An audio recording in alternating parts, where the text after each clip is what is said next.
Hi, I'm Reverend Tom Kearns. Welcome to 333 Magic 9, where the tarot cards and the astrology stars come together to help you. 2023 has some days of power and days of challenge that you have to know about because they may affect your love, your money, or your career. So be prepared. I hope you will like this video and also press the little bell for notifications when my new videos come out. The tarot card for the first quarter is Justice. She sits on her throne and holds a sword in her hand, which can cut both ways. The scales she holds are perfectly balanced. Justice will be done. The card for the second quarter is the King of Wands. He is a powerful man of action. He has position and strength. This is a good time for a new adventure. The tarot card for the third quarter is the Five of Wands. A group of young men are sparring. It suggests obstacles and competition. But to win the game, you must master the game. The tarot card for the fourth quarter is the Nine of Pentacles. A successful woman stands in a lush garden. She holds a falcon. This is a good time to enjoy all the good things in life you deserve. Sagittarius, the tarot card for the first quarter is Justice. Justice is the card of ultimate balance. The sword in her hand has the potential of cutting both ways. The scales are in perfect balance, suggesting a positive flow between the past and the future. So as we stand on this precipice, we can see there are needed changes that should be made. But we can also see that some would pervert justice and turn the system to their advantage. May true justice be done. Now, as we look into the first quarter, the year begins with 4 planets in Capricorn in your second house. This is a great time to look at what you need to change in your approach to handling resources and making money. Mars will go direct in your 7th house, energizing your business and personal relationships. Mercury will go direct on the 18th, helping you with budgeting and personal investments. And then Venus will conjunct Saturn on the 24th. So take opportunities to learn. Now, as we go into February, Jupiter will move forward in your 5th house. That brings opportunities to improve your romantic and creative situation. And Venus will be in your 4th house, conjunct Neptune mid-month. The Sun will also conjunct Saturn on the same day. So this is an important time for a serious look at how you value your family and your personal sense of security.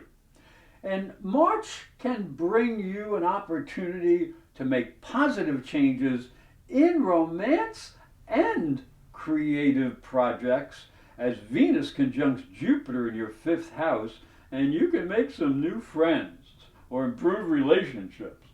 And Saturn will enter Pisces and your 4th house for the first time in 30 years, forcing you to make changes in how you understand your sense of personal security.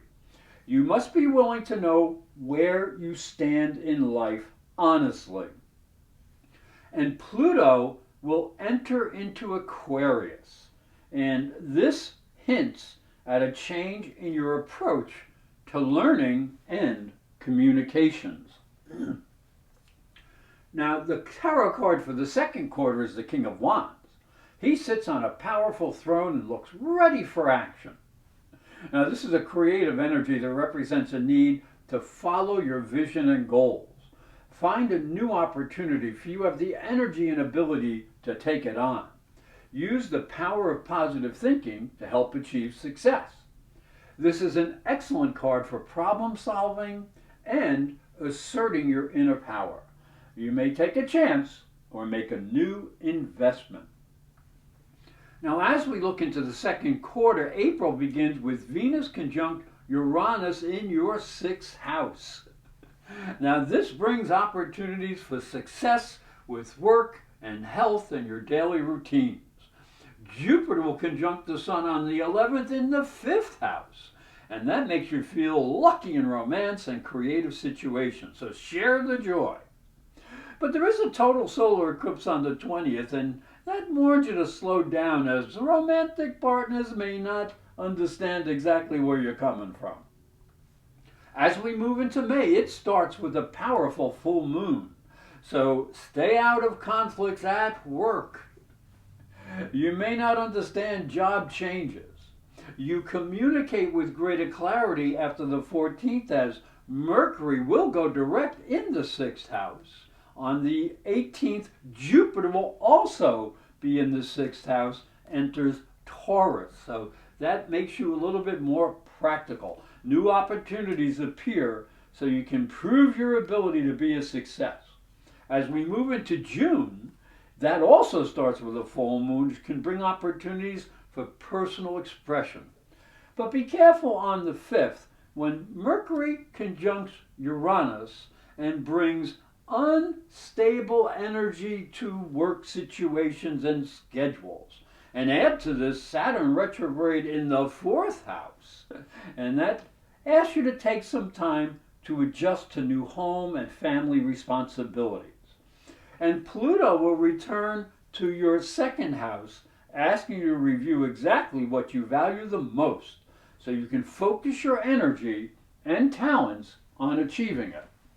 The tarot card for the third quarter is the Five of Wands. It shows a number of men sparring with each other. This may not represent an actual battle, but rather a practice session. It represents there may be a competitive situation or some type of obstacle in the way to your success. You may have to make some adjustments so you can meet the challenges of life.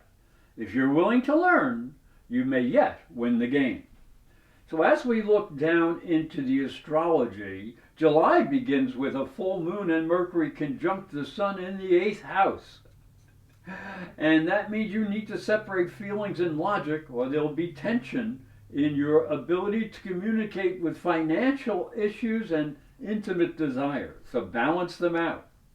Neptune begins the month retrograde in your 4th house, so reconsider how you handle your sense of personal security. Control your impulsive ambitions in career situations when Mars will oppose Saturn, and that is on the 21st. And then Venus will go retrograde up in the 9th house on the 22nd, asking you to make sure you understand the rules of social and business success. What's expected of you? As we move into August, the full moon is in your 3rd house and squares Jupiter and suggests you may be too emotional at work, so cool it. And then Mercury goes retrograde on the 23rd, so do not criticize your bosses and be careful with your career issues. And be ready to change your approach to work and daily routines, as Uranus will go retrograde in your 6th house on the 28th of the month.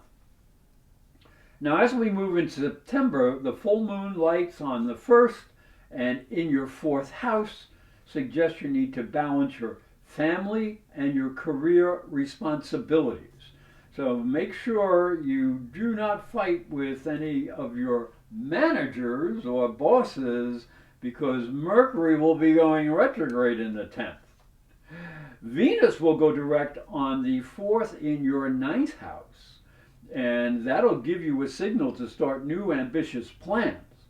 But Jupiter goes retrograde in the same day in the 6th house, and that warns you not to be pushy with coworkers. And so some confusion will clear up after the 15th of the month, as Mercury will go direct in your 10th house of career, and that's good news.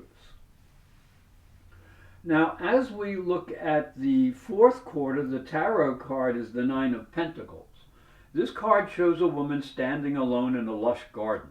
She is well dressed, and there's a falcon on her hand. She represents a sense of accomplishment and security. She may also signify the ability to attract the good things in life. This is a positive card that suggests good things may be coming your way. Make sure you treat them with respect. Now, as we look down into the fourth quarter, October begins with confusion in the air and a sense of conflict. Mercury will oppose Neptune, warning you to focus on security issues. Mars in the 11th house will make three major aspects which warn you to control friction in romance and with pleasure. The Sun in the 12th house will also make three major aspects mid-month, asking you to be aware of your need to network with associates. And as the month ends, Pluto in the second house goes direct, changing the course of your need to make extra money. So if you need to review your budget, do so now. And then Mars will end the month asking you to be aware that your personal work responsibilities may be draining your energy. November starts with three powerful oppositions pitting your need for self-examination against work responsibilities. So make sure you balance that out. And Mars in the first house will be very active, so you'll have to know when to focus on how you are expressing yourself personally, because both the Sun and Mars will square Saturn down in your fourth house of family and security. So you need to find where you stand in the world. Now, as we go into December, it has 5 Venus aspects that point to needing self-control leading up to the holidays. But don't forget to spread kindness. Now, the month will end with both Venus and Mars in your first house, and that asks you to focus on giving and receiving love, so that can be a good time. Hi, I'm Reverend Tom Kearns, and this is my story. If you are a spiritual seeker, it may help you on your journey. I believe your spiritual development is as important as your religion. If you look at Christianity, it focuses on the life of Jesus. But Jesus was never a Christian. He was Jewish. If this thought intrigues you, you'll enjoy my new book, Light from Water, Freeing Jesus. It's available on Amazon.com and through fine bookstores. And it may help you on your spiritual journey. Thank you for watching. Thank you for listening. Please like this video, subscribe, and ring the little bell to be notified when new videos come out. And if you'd like to arrange a private psychic and spiritual reading with astrology, just go to my website, internetpsychicreadings.com or professorastrology.com.